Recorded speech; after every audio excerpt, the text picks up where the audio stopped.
Yeah, it's tough to not get the win today, but there's a lot to be proud of from this week.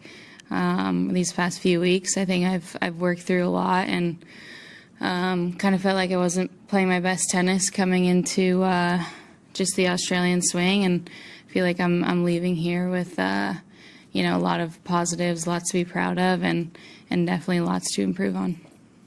Okay, questions? Could you describe us a bit, how does it feel to play against such a ruthless player? Because she systematically crushes her opponents. Well, you resisted bravely today, but the result was the same. How does it feel to play against such a ruthless player? Yeah, it's not easy. I think something she does really well is she's really quick, and she does everything with 100% conviction and intensity, and you know, she has a different style of movement and play, and it's tough to not be sort of affected by that and not feel like okay, I have to do everything like at the same speed that she's doing it. So that was something for sure I felt a little bit today. And yeah, she's tough. She'll just you know, keep going for her shots even if she misses one. And yeah, I guess ruthless is a good word. And yeah, it's tough to play against. Just following up on that, in terms of momentum, how much was your momentum broken when she won that point at two games all, and she won the game after this drop shot that hit the ground twice? I don't feel like it was a huge momentum swing. Obviously, this score says otherwise. You know, I felt like I moved on, and next game I was ready to play. And I thought the next two games I played pretty good. Wasn't able to convert a couple points, but you know, I didn't feel a huge momentum shift. Okay, go to you, and then we'll work along. Emma, of course, your last year at Grand Slams was really positive for you, fourth round or better in everyone. Now you are in a position when you have to defend all that points. Situation maybe new for you. How it's the conversation with your team about that situation? Yeah, I'm definitely in a different position than I was in last year. I think, you know, I had everything to go after, I guess, last year, and this year I'm definitely, you know, people are going after me, and I'm in more of a position of, yeah, defending, I guess, but at the end of the day, nothing changes.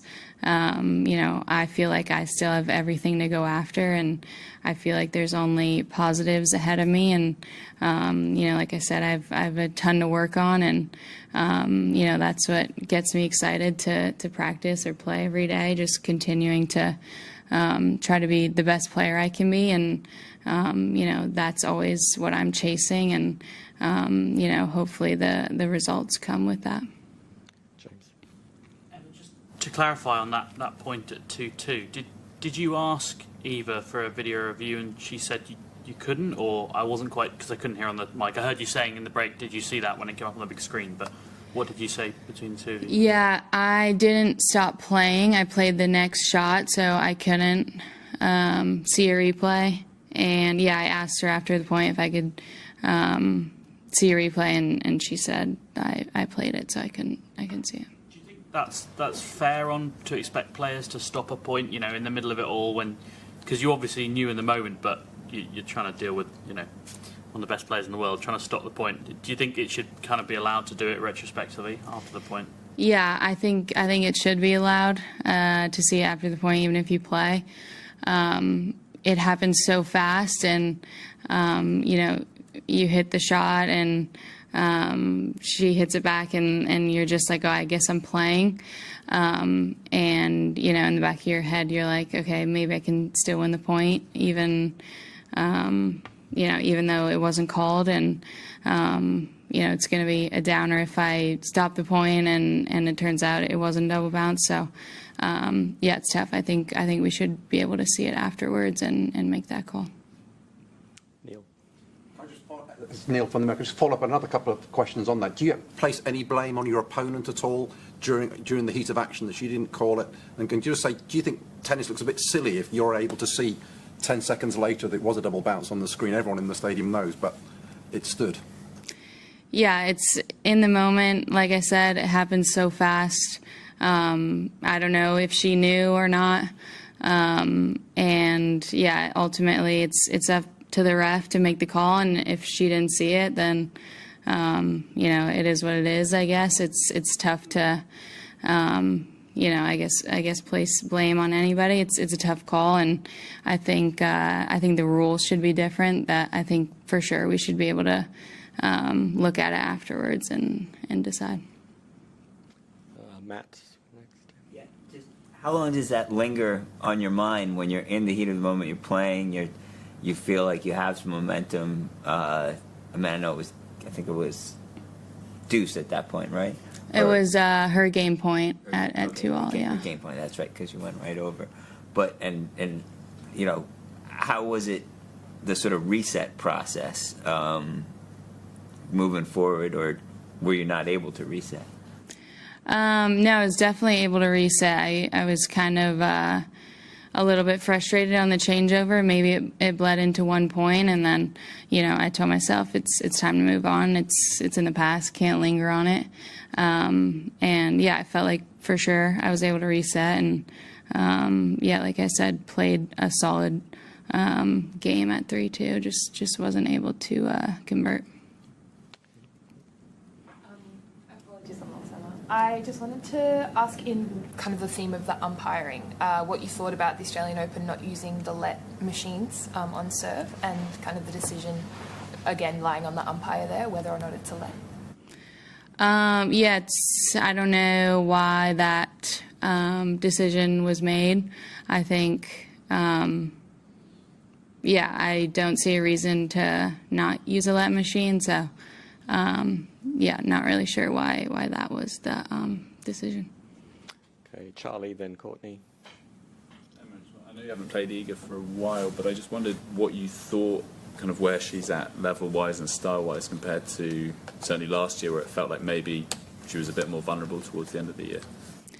I think she's playing with a lot of conviction, like I said, and definitely a lot of confidence. And yeah, I think she's playing really well. I don't feel like I played my best. There were definitely you know, some moments where if I could have closed out a game or you know, hit a better return at 30-15, things may have been a little bit different. But yeah, I think she's playing really well and with a lot of confidence for sure. Have you ever had a situation like there was today, where there's been a kind of not up call, and either for you or for your opponent? Not that I can remember. Not in probably past year and a half. Courtney. One today. Her ability to spread the court today seemed like a tough problem to solve. I'm curious what, from your perspective, do you think tactically you could have done, if execution-wise you could get it done, that would have kind of been able to break her out of that ability to kind of control things with her angle and forehand?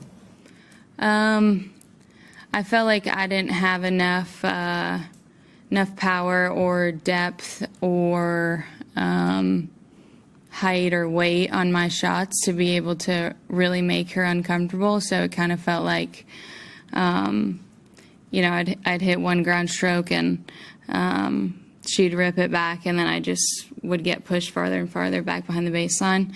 And I felt like if I just could get a little bit more weight on my ground strokes, I could sort of neutralize that. And yeah, court position is a big thing. I felt like she definitely won the fight of court position, which just limited my options from the baseline. Okay, take a couple more.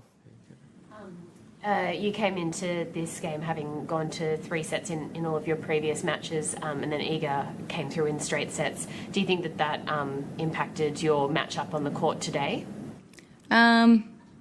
Maybe a little bit, but, you know, I felt good physically today. I felt like, you know, legs felt good, and mind was right. So, maybe a little bit, it's tough to say, but yeah, I'm not sure.